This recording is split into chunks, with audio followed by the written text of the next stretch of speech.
Hello everyone, welcome back to my channel. I hope you all are good and your studies are going well. आप सबकी पढ़ाई कैसी चल रही है और आपने अपना कितना सिलेबस कंप्लीट कर लिया है? क्या कोई आपको प्रॉब्लम आ रही है तो मेरे साथ ज़रूर शेयर करना। तो ये है आज का मेरा प्लान, देखते हैं इसमें से कितना कुछ हो पाता है। आज मैं आपके साथ कुछ शेयर करने वाली हूँ। कुछ बच्चों के मेरे पास में रिक्वेस्ट आ रही थी कि मैडम रिवीजन कैसे करें। तो देखिए, ये जो आप मेरे सारे नोट्स देख रहे हैं ना, ये नोट्स नहीं है, ये मेरा रिवीजन ही है। अब तक मैंने सोइल में, इसमें थोड़ा पहले का भी ऐड है जब मैंने सोइल स्टार्ट किया था बट बीच में छोड़ दिया था।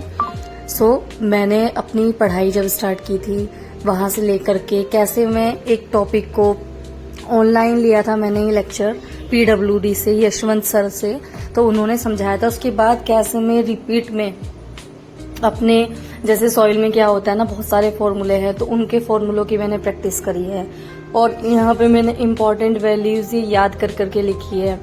तो ये जो मेरी एक तरीके से प्रैक्टिस नोटबुक हो गई, उसको भी मैंने इतना नीट एंड क्लीन तरीके से लिखा है कि अगर मैं कभी अपना रिवीजन, जैसा एग्जाम पास आएगा तब मैं रिवीजन करने बैठूंगी तो मैं इसमें से बड़े ईजिली पढ़ सकती हूँ।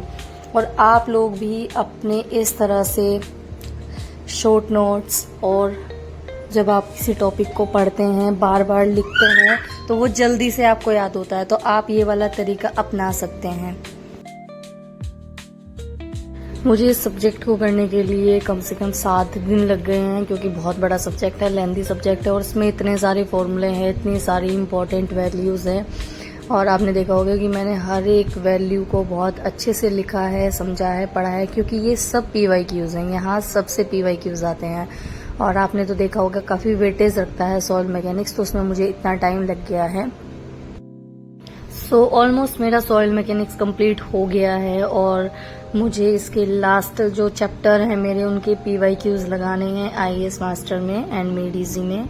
और अब मेरे लगभग 6 से 7 सब्जेक्ट कंप्लीट हो गए हैं।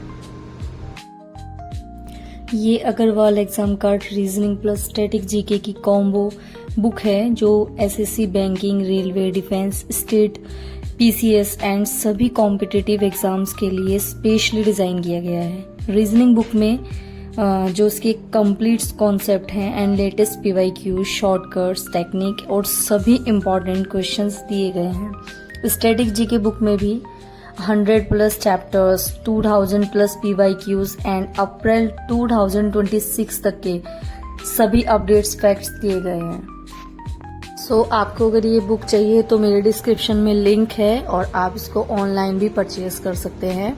ये उन बच्चों के लिए बहुत अच्छी रहेगी जो हिंदी और इंग्लिश में दोनों लैंग्वेज में पढ़ते हैं, या फिर जिनको IAS मास्टर में प्रॉब्लम हो रही है। कुछ कमेंट आ रही थी मेरे पास में कि IAS मास्टर टोटल इंग्लिश में है, रीजनिंग की और GS की हमसे नहीं पढ़ा जा रहा है, तो आप इनको पढ़ सकते हैं। बाय लैंग्वेज है और आप इसको परचेज कर सकते हैं। और कुछ बच्चों के कमेंट आ रहे हैं कि हम अपनी नोट्स कैसे बनाएं। देखिए, ऐसा नहीं है, अगर आप बिगनर्स हैं तो आप ये मत सोचिए कि हमें यही वाला SSC एग्जाम जो आएगा यही क्लियर करना है। आप थोड़ा टाइम लीजिए, एग्जाम्स अभी और भी टाइम आएंगे और बाद में भी आएंगे, तो आपको ये नहीं करना है। सबसे पहले आप अपने नोट्स बनाइए। मैंने भी सबसे पहले, मुझे भी बहुत टाइम लगा है, ऐसा नहीं है, 2 से 3 साल मुझे भी लग गए हैं। मैंने भी सबसे पहले अपने नोट्स बनाए, उसके बाद मैंने पढ़ना शुरू किया है। तो थोड़ा इनमें टाइम लगता है, ये ऐसा नहीं कि 3 से 4 महीने में या 6 महीने में आप कर लो। 1 साल पूरा लगता है SSC के लिए, अगर आपको अच्छे से पेपर निकालना है। आज की वीडियो में इतना ही, मिलते हैं नेक्स्ट वीडियो में। तब तक के लिए अपना ध्यान रखिएगा और लाइक, शेयर एंड कमेंट जरूर कीजिएगा।